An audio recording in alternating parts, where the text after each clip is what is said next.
Welcome to our class. आज हम start कर रहे हैं एनसीईआरटी पॉलिटी क्लास 9 का चैप्टर फर्स्ट, लोकतंत्र क्या और लोकतंत्र क्यों। लेकिन इससे पहले हम थोड़ा लोकतंत्र के बारे में जानेंगे। आखिर लोकतंत्र क्या है। लोकतंत्र एक जीवन शैली है जिसमें सर्वाधिक जनता को महत्व दिया जाता है। सामाजिक, आर्थिक, राजनीतिक क्षेत्र में जनता की सहभागिता होती है। सामान्यतः उन देशों को लोकतांत्रिक माना जाता है जिनमें सरकार चुनी हुई होती है, अर्थात जनता को अपना प्रतिनिधि चुनने का अधिकार होता है, जनता को कोई पद प्राप्त करने का अधिकार होता है आदि। लोकतंत्र दो प्रकार का होता है, पहला प्रत्यक्ष लोकतंत्र और दूसरा अप्रत्यक्ष लोकतंत्र या फिर प्रतिनिधिमूलक सरकार। प्रत्यक्ष लोकतंत्र का अर्थ होता है जिसमें जनता स्वयं कानून बनाने में हिस्सा लेती है। जैसे स्विट्जरलैंड के कुछ कैंटन यानी कि राज्य में ये व्यवस्था अपवाद के स्वरूप पाई जाती है। दूसरा होता है अप्रत्यक्ष लोकतंत्र या फिर प्रतिनिधिमूलक सरकार। जिन देशों में जनता के चुने हुए प्रतिनिधि कानून बनाते हैं उसे अप्रत्यक्ष लोकतंत्र या फिर प्रतिनिधिमूलक सरकार कहा जाता है। भारत सहित विश्व के अधिकांश लोकतांत्रिक देशों में यही व्यवस्था पाई जाती है। तो चलिए दोस्तों, अब हम स्टार्ट करते हैं अपना चैप्टर। लोकतंत्र क्या है, इसकी विशेषताएं क्या है। हम बहुत सरल भाषा से शुरुआत करते हैं, फिर हम बारी बारी से इन बिंदुओं का व्यवहारिक अर्थ जानेंगे। यहाँ हमारा उद्देश्य किसी भी सरकार के लोकतांत्रिक होने की न्यूनतम विशेषताओं को चिन्हित करना है। यह अध्याय पढ़ लेने के बाद हम लोकतांत्रिक और गैर लोकतांत्रिक शासन में अंतर कर सकते हैं।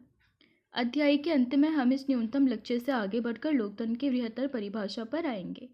समकालीन दुनिया में लोकतंत्र ही सबसे लोकप्रिय शासन पद्धति है, पर ऐसा क्यों है? कौन सी चीज़ इसे दूसरी व्यवस्थाओं से बेहतर बनाती है? क्या यही शासन की सर्वोत्तम अवस्था है? इन सवालों पर हम इस अध्याय के बाद वाले हिस्से में चर्चा करेंगे। अब हम बात करते हैं लोकतंत्र क्या है। आप सरकार के विभिन्न रूपों के बारे में पढ़ चुके हैं। लोकतंत्र की अब तक की आपकी समझ के आधार पर कुछ उदाहरण देते हुए सरकारों की कुछ सामान्य विशेषताएं लिखें। एक होती है लोकतांत्रिक सरकार, दूसरी होती है गैर लोकतांत्रिक सरकार। अब इसकी परिभाषा की जरूरत क्यों है? आगे बढ़ने से पहले आइए सबसे पहले एक मेधावी छात्रा मेरी की आपत्ति पर गौर किया जाए। वह लोकतंत्र को परिभाषित करने के इस तरीके को पसंद नहीं करती और कुछ बुनियादी सवाल पूछना चाहती हैं। उसकी अध्यापिका मैटिल्डा लिंगदो ने उसके सवालों का जवाब देना शुरू किया तो कक्षा की अन्य छात्राएं भी इस चर्चा में भाग लेने लगी। मैरी ने कहा, मैडम मुझे ये तरीका ठीक नहीं लगता। पहले लोकतांत्रिक व्यवस्थाओं के बारे में चर्चा किया और अब आकर हम लोकतंत्र का मतलब जानने की कोशिश कर रहे हैं। मेरे कहने का मतलब है कि इस काम को ही हमें पहले करना था और पहले अध्याय वाली पढ़ाई अब ऐसा क्या ठीक नहीं होता? फिर लिंगदो मैडम ने कहा, तुम्हारी बातों में दम है, पर क्या हम अपने सामान्य जीवन में भी ऐसा ही नहीं करते? क्या हम कलम, बरसात या प्रेम जैसे शब्दों का उपयोग करने के पहले इनकी परिभाषा स्पष्ट करना जरूरी मानते हैं? जरा सोचो कि हमारे पास इन शब्दों की बहुत स्पष्ट और सर्वमान्य परिभाषा है। शब्दों का उपयोग करके ही हम उनका अर्थ जानते हैं। मेरी ने कहा, फिर परिभाषा की जरूरत ही क्यों है? लिंगदो ने कहा, हमें परिभाषा की जरूरत तभी पड़ती है जब हमें किसी शब्द का उपयोग करने में परेशानी होती है। हमें बारिश की परिभाषा की जरूरत तभी होती है जब हमें बूंदाबांदी और बादल फटने जैसी स्थिति और सामान्य बरसात में फर्क करना हो। लोकतंत्र पर भी यही बात लागू होती है। हमें इसके लिए स्पष्ट परिभाषा की जरूरत है क्योंकि लोग इस शब्द का प्रयोग अलग अलग अर्थों के लिए करते हैं। बहुत अलग अलग तरह की सरकारें भी खुद को लोकतांत्रिक ही कहती हैं। रिबियांग ने कहा, लेकिन हमें परिभाषा बनाने की जरूरत ही क्या है? एक दिन आपने हमें अब्राहम लिंकन का एक वाक्य सुनाया था, लोगों के लिए, लोगों की और लोगों के द्वारा चलने वाली शासन व्यवस्था ही लोकतंत्र है। कई बार आप लोग भी इसी को ही लोकतंत्र समझते होंगे। मेघालय में हम स्वयं पर राज करते हैं, इसे सभी लोग मानते भी हैं। हमें इसमें बदलाव करने की क्या ज़रूरत है? लिंगदो ने कहा, मैं ये नहीं कहती कि इसमें बदलाव करने की ज़रूरत है। मुझे भी ये परिभाषा बहुत सुंदर लगती है। जब तक हम इस मसले पर खुद से विचार न करें तब तक तय करना मुश्किल होगा कि लोकतंत्र की यही सर्वोत्तम परिभाषा है। हमें किसी चीज़ को सिर्फ इसी आधार पर स्वीकार नहीं कर लेना चाहिए कि किसी बहुत नामी गिरामी आदमी ने उसके लिए कुछ बहुत अच्छा कहा है या सभी लोग उसे सही मानते हैं। योलांदा ने कहा, मैडम क्या मैं कुछ कह सकती हूँ? हमें कोई परिभाषा तलाशने की जरूरत नहीं है। मैंने कहीं पढ़ा है कि डेमोक्रेसी यूनानी शब्द डेमोक्रेशिया से बना है, यानी कि जो डेमोक्रेसी हो किससे बना है? डेमोक्रेशिया से। यूनानी में डेमोस का अर्थ होता है लोक और क्रेशिया का अर्थ होता है शासन। इस प्रकार डेमोक्रेसी अर्थात लोकतंत्र का अर्थ है लोगों का शासन। यही सही अर्थ है, फिर परिभाषा की क्या जरूरत है? फिर लिंगदो ने कहा, इस सवाल पर विचार करने का ये भी बहुत उपयोगी तरीका है, पर मैं इतना कहूँगी कि सिर्फ शब्द की उत्पत्ति से उसकी परिभाषा निकालने का तरीका हरदम उपयोगी नहीं रहता। शब्द का अर्थ हमेशा अपने मूल से जुड़ा या बंधा नहीं रहता। समय और प्रयोग के साथ साथ उसका अर्थ भी बदलता रहता है। अब कंप्यूटर शब्द को ही लो, ये कंप्यूटिंग अर्थात गणना शब्द से बना है। मुश्किल गणनाओं को सरलता से करने के लिए बने यंत्र को कंप्यूटर कहा जाता है। दरअसल ये बहुत शक्तिशाली कैलकुलेटर थे, पर आज शायद ही कोई इस अर्थ में कंप्यूटर शब्द का प्रयोग करता है। अब तो कंप्यूटर का उपयोग लिखने, पढ़ने, डिज़ाइन बनाने, संगीत बनाने, सुनने और फिल्म देखने में होता है। जैसे आपको भी पता होगा, जब कंप्यूटर आया तो सबसे पहले अबेकस का यूज हुआ करता था, वो भी सिर्फ गणना के लिए। लेकिन आज के अगर आप कंप्यूटर्स देखेंगे तो उसमें हर एक चीज़ होती है, मतलब पढ़ाई लिखाई, गाने, मनोरंजन, सभी कुछ।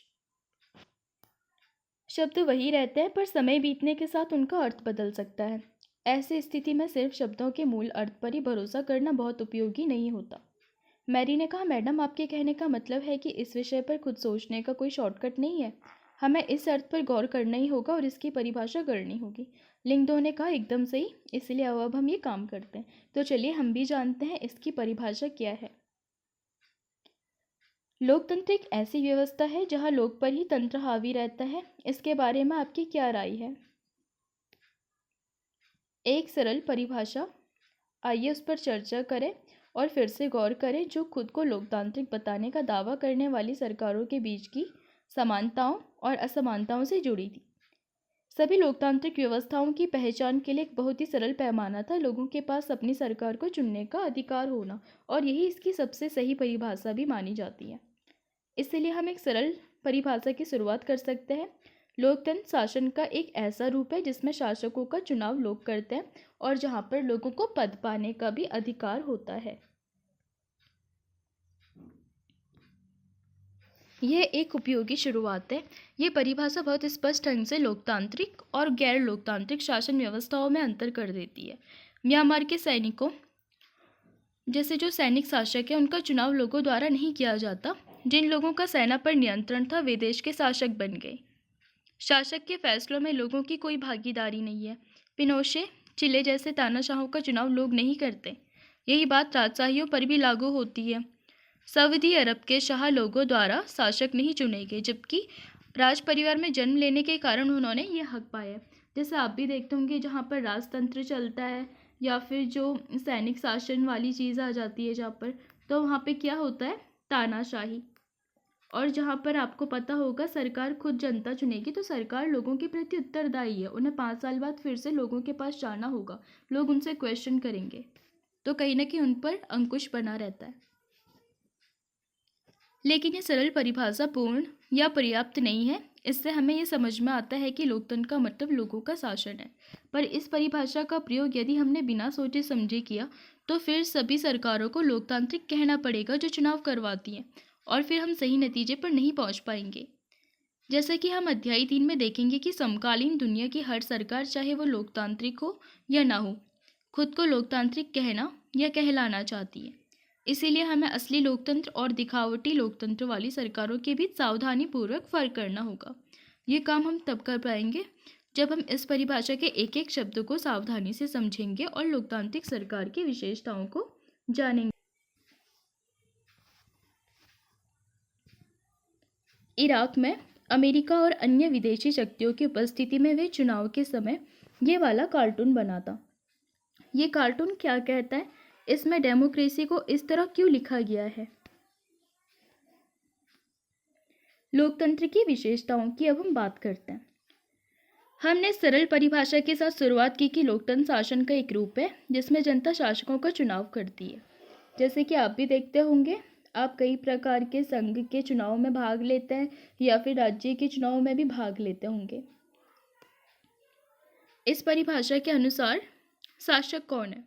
किसी सरकार को लोकतांत्रिक कहे जाने के लिए उसके किन अधिकारों का चुना हुआ होना आवश्यक है। लोकतंत्र में वे कौन से फैसले हैं जो बिना चुने हुए अधिकारी भी ले सकते हैं? किस तरह के चुनाव को लोकतांत्रिक चुनाव कहते हैं और किसी चुनाव को लोकतांत्रिक कहने के लिए किन शर्तों को पूरा किया जाना जरूरी है? कौन लोक शासकों का चुनाव कर सकते हैं या खुद शासक चुने जा सकते हैं? क्या इसमें प्रत्येक नागरिक का बराबरी की हैसियत से भाग लेना जरूरी है? क्या कोई लोकतांत्रिक व्यवस्था अपने कुछ नागरिकों को इस अधिकार से वंचित कर सकती है? सरकार के किस स्वरूप को लोकतांत्रिक कहेंगे? क्या चुने हुए शासक लोकतंत्र में अपनी मर्जी से सब कुछ कर सकते हैं? यह लोकतांत्रिक सरकार के लिए लक्ष्मण रेखाओं में बंधकर काम करना जरूरी है? क्या लोकतांत्रिक शासन व्यवस्था को नागरिकों के कुछ अधिकारों का आदर करना चाहिए? आइए कुछ उदाहरणों के साथ इन सब पर बारी बारी से अब हम प्रमुख फैसले निर्वाचित नेताओं के हाथ के बारे में बात करते हैं। पाकिस्तान में जनरल परवेज मुशर्रफ ने अक्टूबर 1999 में सैनिक तख्ता पलट की अगुवाई की थी। उन्होंने लोकतांत्रिक ढंग से चुनी हुई सरकार को उखाड़ फेंका और खुद को देश का मुख्य कार्यकारी घोषित किया था। बाद में उन्होंने खुद को राष्ट्रपति घोषित किया और 2002 में एक जनमत संग्रह करा के अपना कार्यकाल 5 साल के लिए बढ़वा लिया। पाकिस्तानी मीडिया और मानवाधिकार संगठनों और लोकतंत्र के लिए काम करने वालों ने आरोप लगाया कि जनमत संग्रह एक धोखाधड़ी है और इसमें बड़े पैमाने पर गड़बड़ियां भी की जाती। अगस्त 2002 में उन्होंने लीगल फ्रेमवर्क ऑर्डर के जरिए पाकिस्तान के संविधान को बदल डाला। इस ऑर्डर के अनुसार राष्ट्रपति राष्ट्रीय और प्रांतीय असेंबलियों को भंग कर सकता है। मंत्रिपरिषद के कामकाज पर एक राष्ट्रीय सुरक्षा परिषद की निगरानी रहती है, जिसके ज़्यादातर सदस्य फौजी अधिकारी हैं। इस कानून के पास हो जाने के बाद राष्ट्रीय और प्रांतीय असेंबलियों के लिए चुनाव कराए गए। इस प्रकार पाकिस्तान में चुनाव भी वे चुने हुए प्रतिनिधियों को कुछ अधिकार भी मिले, लेकिन सर्वोच्च सत्ता सेना के अधिकारियों और जनरल मुशर्रफ के पास थी। तो क्या आप इसे सही मायने में लोकतंत्र कहेंगे? लोकतंत्र का अर्थ होता है लोगों के लिए, पर यहाँ पे आपको क्या लगता है?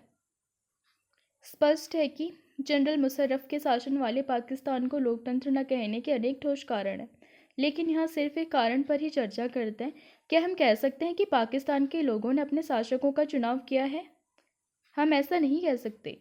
लोगों ने राष्ट्रीय और प्रांतीय असेंबलियों के लिए अपने प्रतिनिधियों का चुनाव किया है, लेकिन चुने हुए प्रतिनिधि वास्तविक शासक नहीं थे। वे अंतिम फैसला नहीं कर सकते।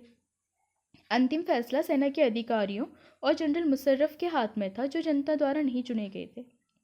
ऐसा तानाशाही और राजशाही वाली अनेक शासन व्यवस्थाओं में होता है। सीरिया पश्चिम एशिया का एक छोटा सा देश है। शासक बाथ पार्टी और उसकी कुछ सहयोगी पार्टियों को ही देश में राजनीतिक गतिविधियों की अनुमति है। क्या इस कार्टून को चीन और मैक्सिको पर भी लागू किया जा सकता है? लोकतंत्र के माथे पर पत्तों से बने ताज का क्या महत्व है? वहाँ औपचारिक रूप से चुनी गई संसद और सरकार तो होती है, पर असली सत्ता उन लोगों के हाथ में होती है जिन्हें जनता नहीं चुनती। कुछ देशों में असली ताकत विदेशी शक्तियों के हाथ में रहती है, न कि चुने हुए प्रतिनिधियों के हाथ में। इसे लोगों का शासन नहीं कहा जा सकता, इसे औपनिवेशिक कहते हैं। इससे हम लोकतांत्रिक शासन व्यवस्था की पहली विशेषता पर पहुंचते हैं कि लोकतंत्र में अंतिम निर्णय लेने की शक्ति लोगों द्वारा चुने हुए प्रतिनिधियों के पास होनी चाहिए। ये कार्टून लातिनी अमेरिका के संदर्भ में बना था। क्या आपको लगता है कि ये पाकिस्तान पर भी फिट बैठता है? कुछ अन्य देशों के बारे में सोचिए जिन पर यह कार्टून लागू हो सकता है। क्या कई बार हमारे देश में भी होता है? स्वतंत्र और निष्पक्ष चुनावी मुकाबला। चीन की संसद को कवांगो रेमिमन दाइवियाओ दाहुई राष्ट्रीय जनसंसद कहते हैं। चीन की संसद के लिए प्रति 5 वर्ष बाद नियमित रूप से चुनाव होते हैं। इस संसद को देश का राष्ट्रपति नियुक्त करने का अधिकार है। इसमें पूरे चीन से करीब 3000 सदस्य आते हैं। कुछ सदस्यों का चुनाव सेना भी करती है। चुनाव लड़ने से पहले सभी उम्मीदवारों को चीनी कम्युनिस्ट पार्टी से मंजूरी लेनी होती है। 2002 से 3 में हुए चुनावों में सिर्फ कम्युनिस्ट पार्टी और उससे संबद्ध कुछ छोटी पार्टियों के सदस्यों को ही चुनाव लड़ने की अनुमति मिली थी। सरकार सदा कम्युनिस्ट पार्टी की ही बनती है। 1930 में आज़ाद होने के बाद मैक्सिको में हर 6 वर्ष बाद राष्ट्रपति चुनने के लिए चुनाव कराए जाते हैं। देश में कभी भी फौजी शासन या तानाशाही नहीं आई, लेकिन सन 2000 तक हर चुनाव में PRI यानी कि इंस्टीट्यूशनल रिवॉल्यूशनरी पार्टी नाम की एक पार्टी ही जीतती रही। विपक्षी दल चुनाव में हिस्सा लेते थे, पर कभी भी उन्हें जीत हासिल नहीं होती थी। चुनाव में तरह तरह के हथकंडे अपनाकर हर हाल में जीत हासिल करने के लिए PRI कुख्यात थी। सरकारी दफ्तरों में काम करने वाले सभी लोगों के लिए पार्टी में बैठकों में जाना अनिवार्य था। सरकारी स्कूलों के अध्यापक अपने छात्र छात्राओं के माँ बाप से PRI के लिए वोट डालने के लिए कहते थे। मीडिया भी जब तक विपक्षी दलों की आलोचना करने के अलावा उनकी गतिविधियों को नज़रअंदाज करती थी। कई बार एकदम अंतिम क्षणों में मतदान केंद्रों में एक जगह से हटाकर दूसरी जगह कर दिया जाता था, जिससे अनेक लोग वोट ही नहीं डाल पाते थे। PRI अपने उम्मीदवारों के चुनाव अभियान पर काफ़ी पैसे खर्च करती थी। क्या हम ऊपर वर्णित चुनावों को लोगों द्वारा अपना शासक चुनने का उदाहरण मान सकते हैं? इन उदाहरणों को पढ़ने के बाद तो यही लगता है कि हम ऐसा नहीं कह सकते। यहाँ काफ़ी सारी समस्याएं हैं। जाने कहाँ की बातें हो रही है। क्या लोकतंत्र का मतलब सिर्फ सरकारों और शासनों से ही है? क्या हम अपनी कक्षा में लोकतांत्रिक व्यवस्था की बात कर सकते हैं? क्या हम अपने परिवार में लोकतंत्र की बात कर सकते हैं? क्या हम एक लोकतांत्रिक परिवार की बात कर सकते हैं? आप इस पर विचार करें। चीन के चुनावों में लोगों के सामने कोई वास्तविक और गंभीर विकल्प नहीं होता। लोगों को शासक दल या उसके द्वारा स्वीकृत उम्मीदवारों को ही वोट देना होता है। क्या हम इसे मनपसंद चुनाव कह सकते हैं? यानी कि जैसे कोई एक पार्टी है, वो लगातार जीते जा रही है, मतलब तरह तरह के हथकंडे अपनाकर, किसी को रिश्वत दे करके या लास्ट टाइम पे अपना जो बूथ है उसको चेंज करवा देती है, एक जगह से हटा करके दूसरी जगह ले जाती है, या फिर कई प्रकार के जैसे टीचर्स हो गए, उनको बोला जा रहा है कि स्टूडेंट्स से बोलो कि हमें वोट दें। तो क्या आपको लगता है कि लोकतांत्रिक व्यवस्था हो सकती है? मैक्सिको के मामले में ऐसा लगता है कि कहने को विकल्प होते हुए भी असल में वहाँ की जनता के पास कोई दूसरा विकल्प न था। किसी भी तरह वहाँ शासक दल को पराजित नहीं किया जा सकता था, लोगों के चाहने पर भी नहीं। वहाँ हुए चुनाव बिल्कुल भी निष्पक्ष नहीं थे। इस प्रकार अब हम लोकतंत्र की अपनी समझ में एक अन्य विशेषता या गुण को जोड़ सकते हैं। लोकतंत्र के लिए सिर्फ चुनाव कराना ही पर्याप्त नहीं होता। चुनाव में एक से ज़्यादा असली राजनीतिक विकल्पों के बीच चुनने की स्थिति भी होनी चाहिए। लोगों के पास ये विकल्प रहना चाहिए कि वे चाहे तो शासक दल को गद्दी से उतार दे या फिर उसको बनाए रखें। इस प्रकार लोकतंत्र निष्पक्ष और स्वतंत्र चुनावों पर आधारित होना चाहिए ताकि सत्ता में बैठे लोगों के लिए जीत हार के समान अवसर हो। लोकतांत्रिक चुनावों के बारे में हम अध्याय 3 में और ज़्यादा बातें करेंगे। एक व्यक्ति एक वोट एक मूल। पहले हमने पढ़ा कि किस तरह लोकतंत्र के लिए होने वाला संघर्ष सार्वभौम वयस्क मताधिकार के साथ जुड़ा था। लेकिन अगर आपको पता होगा पहले क्या होता था, बहुल और भारिक मतदान से। बहुल मतलब अगर कोई एक इंसान यहाँ पे जन्म लेता है ए लोकेशन पे, बी लोकेशन पे वो जॉब कर रहा है, तो वो दोनों जगहों से वोट कर पाएगा। एंड दूसरी सिचुएशन क्या होती थी, अगर किसी इंसान के पास ज़्यादा प्रॉपर्टी है, ज़्यादा एजुकेशन क्वालिफिकेशन है, तो इस बेसिस पे ही वो वोट कर सकता था। जिसके पास ये सारी चीज़ें होती थी उसको कहते हैं बहुल और भारिक। लेकिन बाद में संविधान में सार्वभौमिक वयस्क मताधिकार को जोड़ दिया गया था और 61वें संविधान संशोधन से इसकी जो एज थी वो 21 से की गई थी, 18 ईयर्स। अब इस सिद्धांत को लगभग पूरी दुनिया में मान लिया गया है, पर किसी व्यक्ति को मतदान के समान अधिकार से वंचित करने के उदाहरण भी कम नहीं है। 2015 तक सऊदी अरब में औरतों को वोट देने का अधिकार नहीं था। एस्टोनिया ने अपने यहाँ नागरिकता के नियम कुछ इस तरह से बनाए कि रूसी अल्पसंख्यक समाज के लोगों को मतदान का अधिकार हासिल करने में मुश्किल होती है। फिजी की चुनाव प्रणाली में वहाँ के मूल वासियों के वोट का महत्व भारतीय मूल के फिजी नागरिक के वोट से ज़्यादा है। ये कार्टून लातिनी अमेरिका के लोकतंत्र के कामकाज से संबंधित है। इसमें सिक्कों की थैलियों का क्या मतलब है? राजनीति में थैलीशाहों की भूमिका के बारे में कार्टून बनाने वाला क्या कहना चाहता है? क्या इस कार्टून को भारत पर भी लागू किया जा सकता है? आप इस पर विचार कर सकते हैं। लोकतंत्र राजनीतिक समानता के बुनियादी सिद्धांत पर आधारित है। इस प्रकार हम लोकतंत्र की तीसरी विशेषता को जान लेते हैं। लोकतंत्र में हर वयस्क नागरिक का एक वोट होना चाहिए और हर वोट एक समान मूल्य होना चाहिए। अध्याय 3 में हम इसके बारे में और अच्छे से पढ़ेंगे। कानून का राज और अधिकारों का आदर। जिम्बाब्वे को 1980 में अल्पसंख्यक गोरों के शासन से मुक्ति मिली। उसके बाद देश पर जानू PF दल का राज है। जिसने देश के स्वतंत्रता संघर्ष की अगुवाई की थी। इसके नेता रॉबर्ट मुगाबे आज़ादी के बाद से ही शासन कर रहे थे। चुनाव नियमित रूप से होते थे और सदा जानू पीएफ दल ही जीतता था। राष्ट्रपति मुगाबे कम लोकप्रिय नहीं थे, पर वे चुनाव में गलत तरीके भी अपनाते थे। आज़ादी के बाद उनकी सरकार ने कई बार संविधान में बदलाव करके राष्ट्रपति के अधिकारों में वृद्धि की थी और उससे जवाबदेही को कम किया था। विपक्षी दलों के कार्यकर्ताओं को परेशान किया जाता था और उनकी सभाओं में गड़बड़ कराई जाती थी। सरकार विरोधी प्रदर्शनों और आंदोलनों को गैरकानूनी घोषित कर दिया गया था। एक ऐसा कानून भी था जो राष्ट्रपति की आलोचना के अधिकार को सीमित करता था। टेलीविज़न और रेडियो पर सरकारी नियंत्रण था, और अगर आपको पता होगा, अगर टेलीविज़न और रेडियो जैसे जो मीडिया है, इस पर अगर सरकार का नियंत्रण हो गया तो फिर हो गया। फिर जो मीडिया है वो जनता तक सही बात नहीं पहुंचा पाएगी, वो सिर्फ दबाव में काम करेगी या फिर प्रलोभन में काम करेगी। ये कार्टून सद्दाम हुसैन के शासन को उखाड़ फेंकने के बाद चुनावों से संबंधित है। उन्हें जेल में बंद दिखाया गया है। यहाँ कार्टूनिस्ट क्या कहना चाहता है, इस कार्टून के संदेश और अध्याय में आए पहले कार्टून के संदेश की तुलना करें। उन पर सिर्फ शासक दलों के विचार ही प्रसारित होते थे, जो वहाँ के रेडियो और टेलीविज़न थे। अखबार स्वतंत्र थे, पर सरकार की आलोचना करने वाले पत्रकारों को परेशान किया जाता था। जैसे आप देखते भी होंगे कि जहाँ पर अगर किसी बड़े वर्चस्वशाली समूह की निंदा कर दी जाती है तो वहाँ पर कई प्रकार के प्रेशर या फिर पॉलिटिकल प्रेशर बनवाया जाता है। सरकार ने कुछ ऐसे अदालती फैसलों की परवाह नहीं की जो उसके खिलाफ जाते थे, और उसने जजों पर भी दबाव डाला। 2017 में मुगाबे को राष्ट्रपति पद से हटा दिया गया था। जिम्बाब्वे का उदाहरण बताता है कि शासकों के लिए बार बार जनादेश पाना लोकतंत्र की एक जरूरत है, पर इतना ही पर्याप्त नहीं है।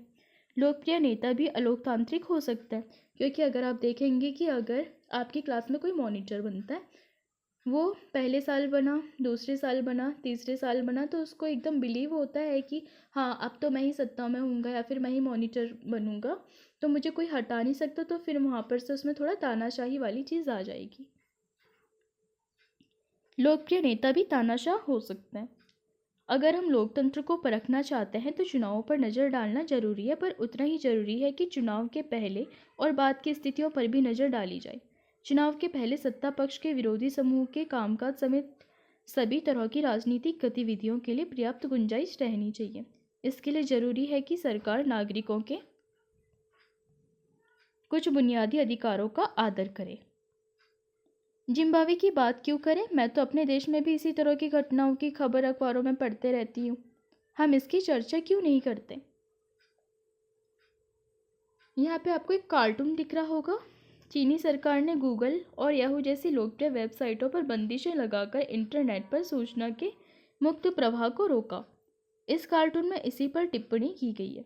टैंक और निहत्थे छात्र की तस्वीर पाठक को चीन के हाल के इतिहास की एक अन्य बड़ी घटना की याद दिलाते हैं। वो घटना क्या थी, इसके बारे में आप अन्य ब्यौरे जुटाएं। उनको सोचने की, अपनी राय बनाने की, सार्वजनिक रूप से अपने विचार व्यक्त करने की, संगठन बनाने की, विरोध करने की और अन्य राजनीतिक गतिविधियां करने की स्वतंत्रता होनी चाहिए। कानून की नज़र में सभी लोगों की समानता होनी चाहिए। इसे कहते हैं कानून का या फिर विधि का शासन, जो कि प्रोफेसर डाइसी ने दिया था कि कानून की नज़र में सभी व्यक्ति समान है और कानून सर्वोच्च है। इन अधिकारों की रक्षा स्वतंत्र न्यायपालिका को करनी चाहिए, जिसके आदेशों का पालन सब लोग करते हैं। इन अधिकारों के बारे में हम और अधिक विस्तार से चैप्टर 5 में पढ़ेंगे। इसी प्रकार कुछ दूसरी शर्तें हैं जो चुनाव के बाद सरकार चलाने के तौर तरीके पर लागू होती है। एक लोकतांत्रिक सरकार सिर्फ इस कारण से मनमानी नहीं कर सकती कि उसने चुनाव जीता है, क्योंकि जिताने वाली जनता है। उसे भी कुछ बुनियादी तौर तरीकों का पालन करना होता है। खास तौर से उसे अल्पमत वाले समूहों को दी गई कुछ गारंटियों का आदर करना होता है। हर प्रमुख फैसला लंबे विचार विमर्श के बाद लेना होता है। हर पदाधिकारी को उस पद के साथ जुड़े अधिकार और जिम्मेदारियां संविधान के द्वारा प्रदान की जाती है। ये सभी न सिर्फ जनता के प्रति उत्तरदायी हैं बल्कि अन्य स्वतंत्र अधिकारियों के प्रति भी उनकी जवाबदेही होती। इस प्रकार हम लोकतंत्र की चौथी और अंतिम विशेषता को रेखांकित कर सकते हैं कि एक लोकतांत्रिक सरकार संवैधानिक कानूनों और नागरिक अधिकारों द्वारा खींची लक्ष्मण रेखाओं के भीतर ही काम करती है। अब हम इन परिभाषाओं के सारांश की बात करें। हमने लोकतंत्र की इस सरल सी परिभाषा से बात शुरू की थी कि लोकतंत्र सरकार का एक ऐसा रूप है जिसमें शासकों का चुनाव लोग करते हैं। हमने पाया कि जब तक हमने इसके कुछ प्रमुख शब्दों के बारे में और स्पष्ट न हो तब तक वह परिभाषा पर्याप्त नहीं है। अनेक उदाहरणों के जरिए हमने शासन के एक तरीके के रूप में लोकतंत्र की 4 विशेषताओं को रेखांकित किया। इसके अनुसार लोकतंत्र शासन का एक ऐसा रूप है जिसमें लोगों द्वारा चुने गए शासक के सारे प्रमुख फैसले करते हैं। चुनाव लोगों के लिए निष्पक्ष अवसर और इतने विकल्प उपलब्ध कराता है कि वे चाहे तो मौजूदा शासकों को बदल सकते हैं। यह विकल्प और अवसर सभी लोगों को समान रूप से उपलब्ध होने चाहिए और इस चुनाव से बनी सरकार संविधान द्वारा तय बुनियादी कानूनों और नागरिक अधिकारों के दायरे में काम करे। लोकतंत्र के कामकाज उनकी अनुपस्थिति के इन 5 उदाहरणों को पढ़ करके हम समझ सकते हैं। भूटान नरेश ने घोषणा की कि आगे से वे चुने हुए प्रतिनिधियों द्वारा दी गई सलाह पर काम करेंगे। इसे क्या बोलेंगे? कानून का शासन।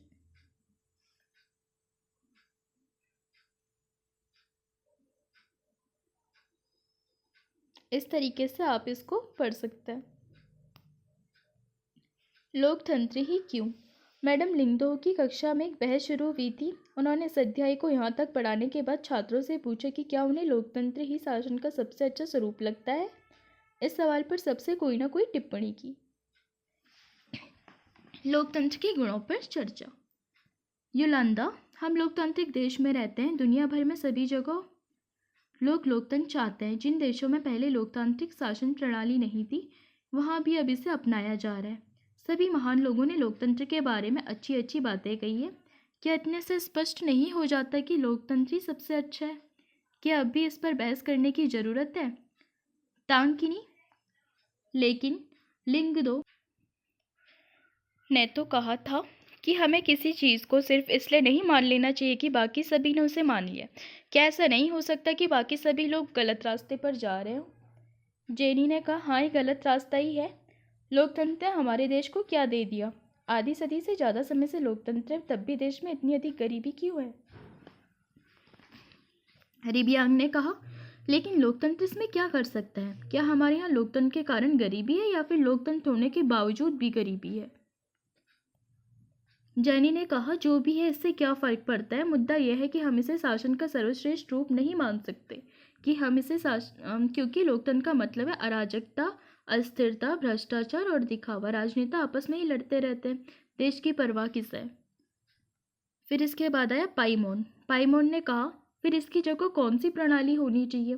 क्या अंग्रेजी हुकूमत वापस लाई जाए या बाहर से किसी राजा को देश पर शासन के लिए बुलाया जाए? रोज ने कहा, पता नहीं, पर मुझे लगता है कि देश को एक मजबूत नेता की ज़रूरत है। ऐसे नेता की जिसे चुनाव की, संसद की परवाह न हो, एक ही नेता के पास सारे अधिकार हों। देश के हित में जो कुछ जरूरी है वो सब करने में से सक्षम होना चाहिए। सिर्फ इसी से देश से गरीबी और भ्रष्टाचार खत्म होंगे। फिर कोई पीछे से चिल्लाया, इसी को तानाशाही कहते हैं। फिर दोई ने कहा, अगर वह व्यक्ति सत्ता का उपयोग सिर्फ अपने लिए और अपने परिवार के लिए करने लगे तो क्या होगा अगर वो खुद भ्रष्ट हो तब? रोज ने कहा, मैं सिर्फ ईमानदार, संजीदा और मजबूत नेता की बात कर रही हूँ। दोई ने कहा, यह बात ठीक नहीं है। तुम वास्तविक लोकतंत्र की तुलना आदर्श तानाशाही के साथ कर रही हो। हमें आदर्श की तुलना आदर्श के साथ और वास्तविक की तुलना वास्तविक से करनी चाहिए। जरा तानाशाहों के वास्तविक जीवन के बारे में पढ़ो। वे सबसे ज़्यादा भ्रष्ट, स्वार्थी और क्रूर होते हैं। होता सिर्फ यह है कि हमें उनके बारे में जानकारी उपलब्ध नहीं हो पाती, और सबसे बड़ी गड़बड़ तो यह है कि आप उन्हें सत्ता से हटा भी नहीं सकते। मैडम लिंगदो इस चर्चा को पूरी दिलचस्पी से सुन रही थी। तब उन्होंने हस्तक्षेप किया, तुम सब लोग इतने मगन होकर इस बहस में लगे थे, ये देखकर मुझे खुशी हुई। मुझे नहीं मालूम कौन सही है कौन गलत है, यह तो आप लोग सुझाइए। पर मुझे लगा कि आप खुले दिमाग से बातें कर रहे थे। अगर किसी ने आपको रोकने की कोशिश की होती या आपको अपनी बात कहने के लिए सजा दी होती तो निश्चित रूप से आपको बहुत बुरा लगता। क्या आप ऐसा उस देश में कर सकते हैं जहां लोकतंत्र ना हो? क्या यह लोकतंत्र के पक्ष में एक अच्छा तर्क है?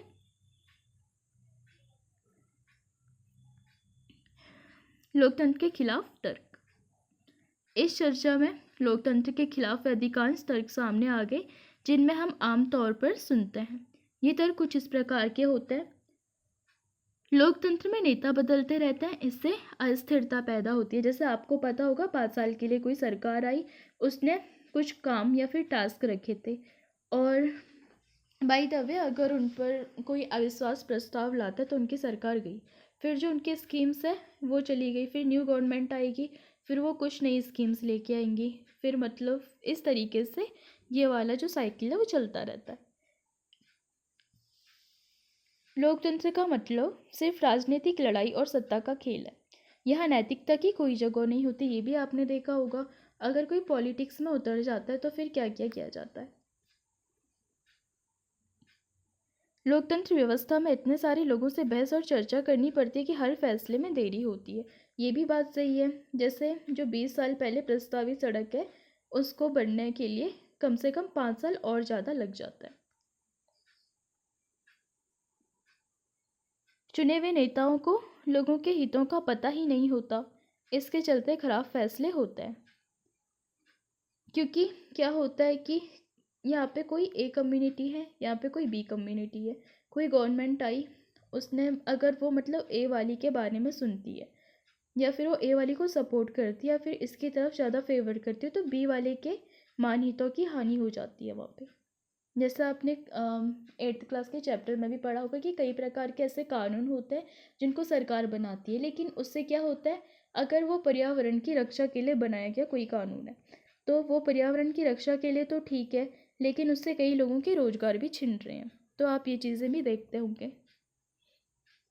लोकतंत्र में चुनावी लड़ाई महत्वपूर्ण और खर्चीली होती है, इसीलिए इसमें भ्रष्टाचार होता है और सामान्य लोगों को पता नहीं होता कि उनके लिए क्या चीज़ अच्छी है और क्या चीज़ बुरी, इसीलिए उन्हें किसी चीज़ का फैसला नहीं करना चाहिए।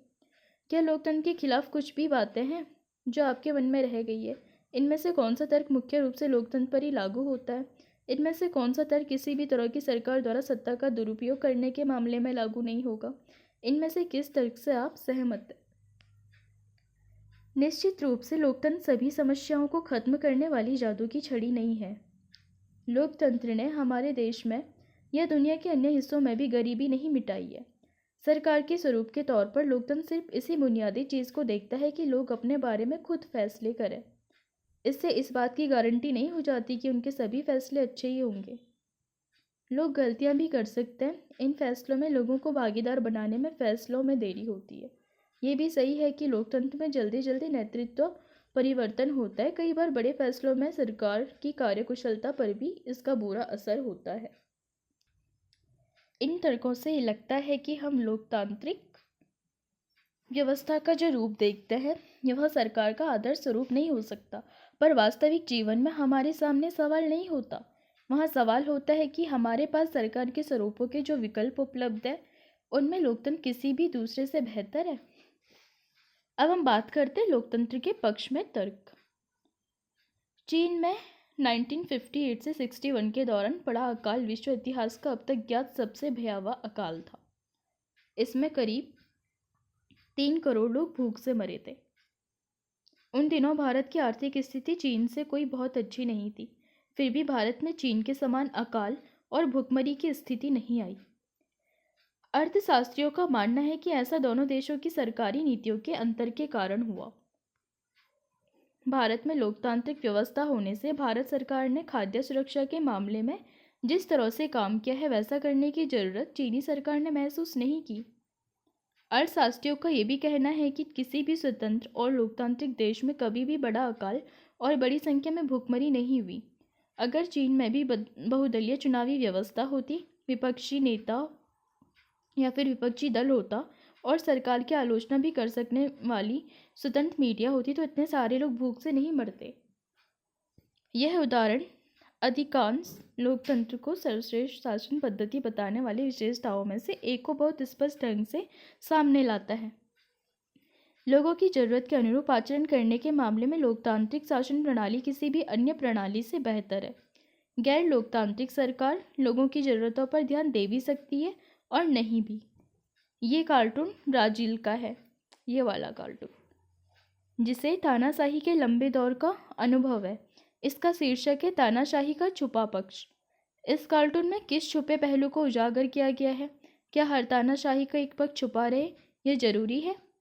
अगर संभव हो तो चिले के पिनोशे, पोलैंड के जारुजेल्स्की, नाइजीरिया के सनी अबाचा और फिलीपींस के फर्डिनांड मार्कोस के बारे में भी ऐसी जानकारियां इकट्ठी करें।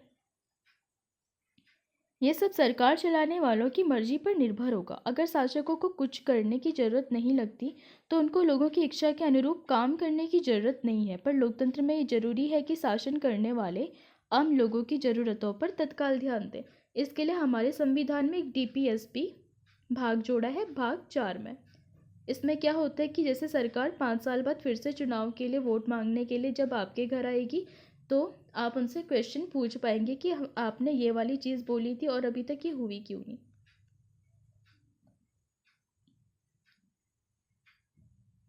गैर लोकतांत्रिक सरकारों की तुलना में लोकतांत्रिक सरकारों के बेहतर फैसले करने का एक अन्य कारण भी है। लोकतंत्र का आधार व्यापक चर्चा और बहसें हैं। लोकतांत्रिक फैसले में हरदम ज़्यादा लोग शामिल होते हैं, चर्चा करके फैसले लेते हैं और बैठकें होती है। अगर किसी एक मसले पर अनेक लोगों की सोच लगी हो तो उसमें गलतियों की गुंजाइश कम से कम हो जाती है। इसमें कुछ ज़्यादा समय ज़रूर लगता है, लेकिन महत्वपूर्ण मसलों पर थोड़ा समय लेकर फैसले करने के अपने लाभ भी हैं। इससे ज़्यादा उग्र या गैर जिम्मेवार फैसले लेने की संभावना घटती है। इस प्रकार लोकतंत्र बेहतर निर्णय लेने की संभावना बढ़ाता है। इसी से जुड़ा तीसरा तर्क भी है। लोकतंत्र मतभेदों और टकरावों को संभालने का तरीका भी उपलब्ध कराता है। किसी भी समाज में लोगों के हितों और विचारों में अंतर होगा ही। भारत की तरह भारी सामाजिक विविधता वाले देश में इस तरह का अंतर और भी ज़्यादा होता है। अलग अलग इलाकों में अलग अलग समूह के लोग रहते हैं, विभिन्न भाषाएं बोलते हैं, उनकी धार्मिक मान्यताएं भी अलग अलग है और जातियां भी बहुत ज़्यादा अलग है। अगर भारत लोकतंत्र नहीं अपनाता तो क्या हुआ होता? क्या ऐसी स्थिति में हम एक राष्ट्र बने रह सकते थे? आप इस पर विचार कर सकते हैं। ये सभी अलग अलग दृष्टिकोण से देखते हैं और उनकी पसंद में भी अंतर है। एक समूह की पसंद और दूसरे समूह की पसंद में टकराव भी होता है। जैसे ये तो एक देश की बात हो रही है, लेकिन अगर आप अपने बेस्ट फ्रेंड और अपने पसंद में भी देखेंगे तो उसमें काफ़ी सारे डिफरेंस होंगे। जैसे आपकी जो बेस्ट फ्रेंड है वो मतलब शॉपिंग में बिलीव करती होगी, उसे शॉपिंग करना पसंद होगा, घूमना पसंद होगा। वहीं आप थोड़ा पढ़ने वाले होंगे या फिर थोड़ा अपने साथ रहने वाले होंगे। तो फिर इस तरीके की पसंद या नापसंद आप में हो सकती है। इसे ताकत के बल पर सुलझाया जा सकता है। जिस समूह के पास ज़्यादा ताकत होगी वह दूसरे को दबा देगा और कमज़ोर समूह इसे मानेगा, लेकिन इससे नाराज़गी और असंतोष पैदा होगा। ऐसी स्थिति में विभिन्न समूह ज़्यादा समय तक साथ नहीं रह सकते। लोकतंत्र इस समस्या का एकमात्र शांतिपूर्ण समाधान उपलब्ध कराता है। लोकतंत्र में कोई भी स्थायी विजेता नहीं होता और कोई स्थायी रूप से पराजित नहीं होता। विभिन्न समूह एक दूसरे के साथ शांतिपूर्ण ढंग से रह सकते हैं। भारत की तरह विविधता वाले देश को लोकतंत्र एकजुट बनाए हुए हैं, क्योंकि आपको पता होगा जो हमारा लोकतंत्र है उसमें हमारी जो संवैधानिक व्यवस्था है उसमें भी कई प्रकार के अधिकारों और DPSP के माध्यम से किसी भी वर्ग का हनन होने से संविधान अंकुश लगाता है उस चीज़ पर। बेहतर सरकार और सामाजिक जीवन पर प्रभाव के हिसाब से ये 3 तर्क लोकतंत्र को काफ़ी मजबूत साबित करते हैं, लेकिन लोकतंत्र के पक्ष में सबसे मजबूत तर्क उससे बनने वाली सरकार के कामकाज से जुड़ी नहीं है। यह तर्क लोकतंत्र और नागरिकों के रिश्ते का है। लोकतंत्र में नागरिकों की जो हैसियत होती है वह किसी और व्यवस्था में नहीं होती, क्योंकि आपको पता होगा जैसे जहाँ पर लोग अपनी सरकार चुनते हैं तो वहाँ पर अगर सरकार को फिर से इलेक्शन में उठना होगा दोबारा जनता के पास आएंगे एंड जनता उनसे क्वेश्चन पूछ सकती है। वहीं अगर तानाशाही वाली चीज़ हो गई तो फिर उसमें जनता पर काफ़ी ज़्यादा अत्याचार किए जाते हैं, या फिर राजशाही हो गई तो वहाँ पर भी राजा तानाशाह हो जाता है। लोकतंत्र नागरिकों का सम्मान बढ़ाता है, लोकतंत्र राजनीतिक समानता के सिद्धांत पर आधारित है। यहाँ सबसे गरीब और अनपढ़ को भी वही दर्जा प्राप्त है जो अमीर और पढ़े लिखे लोगों का है। लोग किसी शासक की प्रजा न होकर खुद अपने शासक हैं। अगर वे गलतियां करते हैं तो तब भी वे खुद इसके लिए जवाबदेह होते हैं। आपको पता होगा, अगर इलेक्शन टाइम होता है तो वहाँ पर अमीर भी वोट देता है एंड गरीब भी वोट देता है। तो ये इसका एक एग्जाम्पल है कि लोकतंत्र की व्यवस्था कितनी अच्छी है। लोकतंत्र के पक्ष में आखिरी तर्क कहता है कि लोकतांत्रिक व्यवस्था दूसरों से बेहतर है क्योंकि इसमें हमें अपनी गलती ठीक करने का अवसर भी मिलता है। जैसा कि हमने ऊपर देखा कि इस बात की कोई गारंटी नहीं है कि लोकतंत्र में कोई गलती नहीं हो सकती। किसी भी किस्म की सरकार इस बात की गारंटी नहीं दे सकती। इस मामले में लोकतंत्र का लाभ यह है कि इसमें गलतियों को ज़्यादा देर तक छुपाई नहीं रखा जा सकता, क्योंकि अगर आप कोई गलती करेंगे तो फिर विपक्षी दल उस पर क्वेश्चन करेगा या फिर मीडिया उस पर क्वेश्चन पूछ करके वो सामान्य जनता तक लाएगी। फिर वहाँ पर असहमति या फिर असंतोष की भावना से जनता हड़ताल के माध्यम से सरकार से वो मांग करेगी या फिर उसको सुधारने की मांग करेगी। किसी भी किस्म की सरकार इस बात की गारंटी नहीं दे सकती। इस मामले में लोकतंत्र का लाभ है कि इसमें गलतियों को ज़्यादा देर तक छुपाए नहीं रखा जा सकता। इन गलतियों पर सार्वजनिक चर्चा की गुंजाइश लोकतंत्र में है और फिर इनमें सुधार करने की गुंजाइश भी है। कि इसका मतलब यह है कि या तो शासक समूह अपना फैसला बदले या शासक समूह को ही बदला जा सकता है। गैर लोकतांत्रिक सरकारों में ऐसा नहीं किया जा सकता। चलें अब इस चर्चा को समेटें। लोकतंत्र हमें सब चीज़ नहीं दे सकता और ना ही ये सभी समस्याओं का समाधान है, लेकिन ये साफ तौर पर उन सभी दूसरी व्यवस्थाओं से बेहतर है जिन्हें हम जानते हैं और दुनिया के लोगों को जिनका अनुभव है। यह अच्छे फैसलों के लिए बेहतर अवसर उपलब्ध कराता है। इसमें लोगों की इच्छाओं का सम्मान किए जाने की ज़्यादा संभावना है और इसमें अलग अलग तरह के लोग ज़्यादा बेहतर ढंग से साथ साथ रह सकते हैं। अगर यह इनमें से कुछ काम करने में असफल रहता है तब भी इसमें गलती सुधारने की संभावना है। जैसे आप देखते होंगे बहुत सारे ऐसे एक्ट बने हैं और आज उसमें संविधान संशोधन होते हैं। क्यों? क्योंकि लोगों को लगता होगा कि इसमें कुछ कमियां हैं या फिर उनकी आलोचना की जाती है, तो उसमें बाद में संशोधन भी किए जाते हैं। अगर ये इनमें से कुछ काम करने में असफल रहता है तब भी इसमें गलती सुधारने की संभावना है और इसमें सभी नागरिकों को ज़्यादा सम्मान मिलता है। इसी वजह से लोकतंत्र को सबसे अच्छी शासन व्यवस्था माना जाता है। ये कार्टून कनाडा के 2004 संसदीय चुनावों से ठीक पहले प्रकाशित हुआ था। इस कार्टूनिस्ट समेत सभी लोगों का मानना था कि लिबरल पार्टी ही एक बार फिर चुनाव जीत जाएगी, पर जब नतीजे आए तो लिबरल पार्टी चुनाव हार गई। ये कार्टून लोकतंत्र के खिलाफ तर्क देता है या लोकतंत्र के पक्ष में? राजेश और मुजफ्फर ने एक लेख पढ़ा। इसमें बताया गया था कि किसी भी लोकतांत्रिक देश ने दूसरे लोकतांत्रिक देश के साथ कभी लड़ाई नहीं छेड़ी। लड़ाई तभी होती है जब कम से कम एक देश में गैर लोकतांत्रिक सरकार होती है। पर लेख पढ़ने के बाद राजेश ने कहा कि लोकतंत्र के पक्ष में कोई अच्छा तर्क नहीं है, ऐसा सिर्फ संयोग से हुआ होगा। ये संभव है कि भविष्य में लोकतांत्रिक देशों के बीच भी युद्ध हो। मुजफ्फर का कहना था कि ऐसा सिर्फ संयोग नहीं हो सकता। लोकतंत्र में जिस तरह से फैसले लिए जाते हैं उसमें युद्ध होने की अंदेशा काफ़ी कम हो जाती है। लोकतंत्र का बृहत्तर अर्थ। इस अध्याय में हमने लोकतंत्र की एक सीमित और विवरणात्मक शैली में चर्चा की। हमने शासन के एक स्वरूप के तौर पर लोकतंत्र को समझा। लोकतंत्र की इस प्रकार की व्याख्या हमें उन न्यूनतम विशेषताओं या गुणों की पहचान कराती है जो लोकतंत्र की जरूरत है। हमारे समय में लोकतंत्र का सबसे आम रूप है प्रतिनिधित्व वाला लोकतंत्र। हम जिन देशों में लोकतंत्र होने की बात करते हैं वहाँ सभी लोग शासन नहीं चलाते। सभी लोगों की तरह से बहुमत को फैसले लेने का अधिकार होता है और ये बहुमत भी स्वयं शासन नहीं चलाता। बहुमत का शासन भी चुने हुए प्रतिनिधियों के माध्यम से होता है।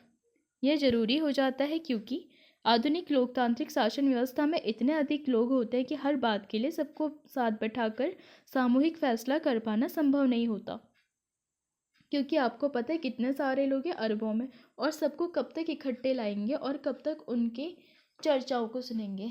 और अगर कोई चर्चा सुन भी लेता है तो सबके पक्ष अलग अलग होंगे। इसीलिए जिनको जनता चुनती है वही जाके फैसले लेते हैं।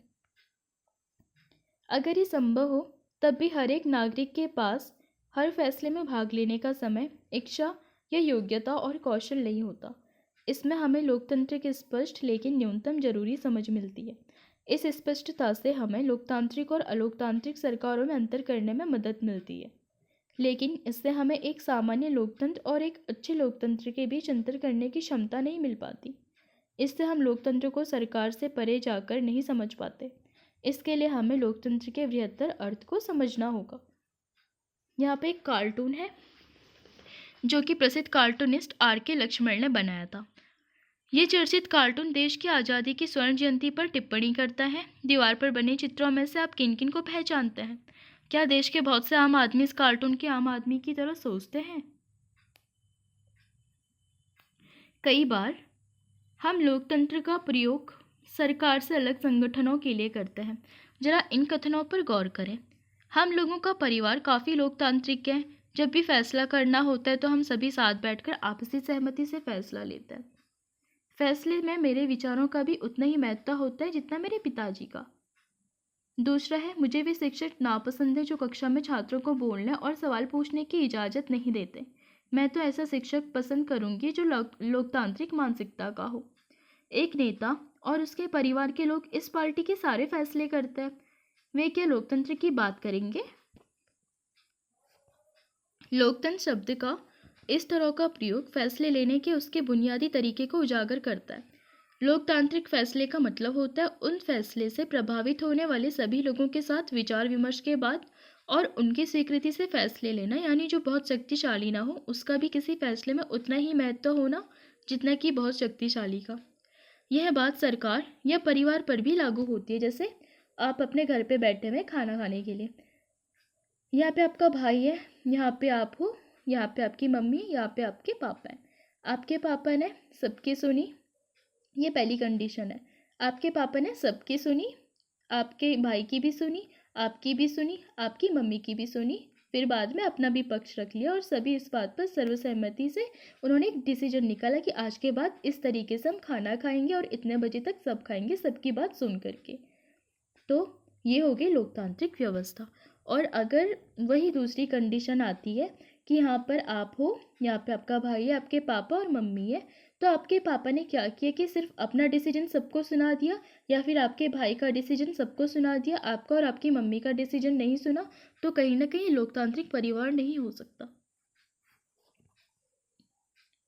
कई बार हम लोकतंत्र शब्द का प्रयोग किसी मौजूदा सरकार के लिए नहीं करके कुछ आदर्शों के लिए करते हैं। इन्हें पाने का प्रयास सभी लोकतांत्रिक शासनों को जरूर करना चाहिए। इस देश में वास्तविक लोकतंत्र तभी आएगा जब किसी को भी भूखे पेट सोने की जरूरत नहीं रहेगी। लोकतंत्र में प्रत्येक नागरिक को फैसला लेने में समान भूमिका निभानी चाहिए। इसके लिए वोट के समान अधिकार भर की जरूरत नहीं। हर नागरिक को इसके लिए सोचना की समान उपलब्धता, बुनियादी शिक्षा, बुनियादी संसाधन और पक्की निष्ठा होनी चाहिए। मेरे गांव में ग्राम सभा की बैठक कभी नहीं होती। ये कैसा लोकतंत्र है? क्या आप इस पर चर्चा कर सकते हैं? अगर हम इन आदर्श पैमानों के आधार पर आज की शासन व्यवस्थाओं को परखें तो लगेगा कि दुनिया में कहीं भी लोकतंत्र नहीं है। फिर भी आदर्श के रूप में लोकतंत्र की हमारी समझदारी हमें बार बार यह याद दिलाती है कि हम लोकतंत्र को इतना महत्व क्यों देते हैं। इससे हमें मौजूदा लोकतांत्रिक व्यवस्थाओं को परखने और उनकी कमजोरियों की पहचान करने में मदद मिलती है। इससे हमें न्यूनतम या कामचलाऊ लोकतंत्र और अच्छे लोकतंत्र के बीच का अंतर समझने में भी मदद मिलती है। इस किताब में हमने लोकतंत्र की व्यापक अवधारणा पर ज़्यादा बातें नहीं की। हमने सिर्फ शासन के एक तरीके के रूप में लोकतंत्र के कुछ बुनियादी संस्थागत स्वरूपों की चर्चा की है। अगले साल आप लोकतांत्रिक समाज और अपने लोकतंत्र के मूल्यांकन के तरीकों के बारे में और ज़्यादा अच्छी तरीके से समझेंगे। इस समय हमें सिर्फ इतना याद कर लेना जरूरी है कि लोकतंत्र जीवन के अनेक पहलुओं में प्रासंगिक है और लोकतंत्र कई रूप ग्रहण कर सकता है। समानता के आधार पर चर्चा और विचार विमर्श के बुनियादी सिद्धांत को माना जाए तो लोकतांत्रिक ढंग का फैसला भी कई तरह का हो सकता है। आज की दुनिया में लोकतांत्रिक शासन व्यवस्था का सबसे आम रूप है लोगों द्वारा चुने गए प्रतिनिधियों के माध्यम से शासन चलाना। इसके बारे में हम चैप्टर 4 में पढ़ेंगे। लेकिन जब समुदाय छोटा हो तब लोकतांत्रिक फैसले लेने के दूसरे तरीके भी अपनाए जा सकते हैं। फिर भी सभी लोग साथ बैठकर सीधे वही फैसले कर लेते हैं। किसी गांव की ग्राम सभा को इसी तरह काम करना चाहिए। क्या आप लोकतांत्रिक फैसले लेने के कुछ और तरीकों की कल्पना कर सकते हैं? इसका यह भी मतलब हुआ कि किसी देश में आदर्श लोकतंत्र नहीं है। लोकतंत्र की जिन विशेषताओं की चर्चा हमने इस अध्याय में की वे लोकतंत्र की न्यूनतम शर्तें हैं, पर इनसे आदर्श लोकतंत्र नहीं बनता। एक आदर्श लोकतंत्र में निर्णय लेने की प्रक्रिया लोकतांत्रिक होनी चाहिए। हर लोकतंत्र को इस आदर्श को पाने का प्रयास करना चाहिए। यह स्थिति एक बार में और एक साथ सभी के लिए हासिल नहीं की जा सकती। इसके लिए लोकतांत्रिक फैसले लेने की प्रक्रिया को बचाए रखने और मजबूत करते जाने की ज़रूरत होती है। नागरिक के तौर पर हम जो भी काम करते हैं वह भी हमारे देश के लोकतंत्र को अच्छा या खराब बनाने में मदद करता है। जैसे हमको फंडामेंटल ड्यूटी मिली है, लेकिन हमारा ध्यान सिर्फ राइट्स पे होता है, लेकिन अपने कर्तव्य करने में हम भी कामचोरी करते हैं कई बार। स्वच्छ पर्यावरण की बात की जाती है तो आप देखते होंगे कि कितना कूड़ा कबाड़ा कर देते हैं और इतनी गंदगी और अस्वच्छता भारत में देखने को मिलेगी। तो क्या एक नागरिक सही रास्ते पर चल रहा है, इस पर भी आप अपनी राय रख सकते हैं। यही लोकतंत्र की ताकत है और कमजोरी भी। देश का भविष्य शासकों के कामकाज से भी ज़्यादा नागरिकों के कामकाज पर निर्भर करता है, क्योंकि आपको पता है कि हमें राइट्स के साथ, मतलब लोकतंत्र की जो सबसे अच्छी और हमारे संविधान की जो सबसे अच्छी बात है, अधिकारों के साथ हमें क्या मिले हैं? कर्तव्य। लेकिन हम सिर्फ अधिकारों की ही बात करते हैं ज़्यादातर। अगर हम अपने कर्तव्यों का भी पालन करें तो कहीं ना कहीं लोकतांत्रिक व्यवस्था को चलाना थोड़ा आसान हो जाएगा। यही चीज़ लोकतंत्र को अन्य शासन व्यवस्थाओं से अलग करती है। राजशाही, तानाशाही या फिर एक दल के शासन जैसी अन्य व्यवस्थाओं में सभी नागरिकों को राजनीति में हिस्सेदारी करने की जरूरत नहीं रहती। दरअसल अधिकांश गैर लोकतांत्रिक सरकारें चाहती ही नहीं है कि लोग राजनीति में हिस्सा लें, लेकिन लोकतांत्रिक व्यवस्था सभी नागरिकों को सक्रिय भागीदारी पर ही निर्भर करती है। इसीलिए लोकतंत्र के बारे में पढ़ाई हो तो लोकतांत्रिक राजनीति पर ही ध्यान केंद्रित करना चाहिए। तो चलिए अब आपके लिए कुछ होमवर्क। यहाँ 4 देशों के बारे में कुछ सूचनाएं हैं। इन सूचनाओं के आधार पर इन देशों का वर्गीकरण किस तरह से आप करेंगे, लोकतांत्रिक, अलोकतांत्रिक और पक्का नहीं करके, आप इनको कर सकते हैं। यहाँ पे कुछ और क्वेश्चंस हैं, इनके आंसर्स आप दे सकते हैं। इसके अलावा आपके लिए एक एनालिसिस वर्क। अधिकांश अखबारों में एक संपादकीय पृष्ठ होता है। इस पन्ने पर अखबार समकालीन घटनाओं पर अपनी राय प्रकाशित करता है। अखबार दूसरे बुद्धिजीवियों और लेखकों के लेख और विचारों को छापता है। इसी पन्ने पर पाठकों की राय और टिप्पणियां भी पत्रों के रूप में छपती है। किसी अखबार को 1 महीने तक पढ़ें और उसके उन संपादकीय टिप्पणियों, लेखों और पाठकों के पत्रों को काटकर जमा करें जिनका रिश्ता लोकतंत्र से है। लोकतंत्र का संवैधानिक और कानूनी पहलू, नागरिक अधिकार, चुनावी और पार्टियों की राजनीति, लोकतंत्र की आलोचना। तो चलिए दोस्तों, आज के लिए इतना ही। अब मिलेंगे नेक्स्ट क्लास में। अगर पसंद आए तो लाइक कीजिए, शेयर कीजिए, सब्सक्राइब कीजिए। टेलीग्राम का लिंक आपको डिस्क्रिप्शन में मिल जाएगा, जहाँ पे आपको क्लासेस अपडेट एंड PDF के बारे में भी पता चलेगा। Thanks to watching.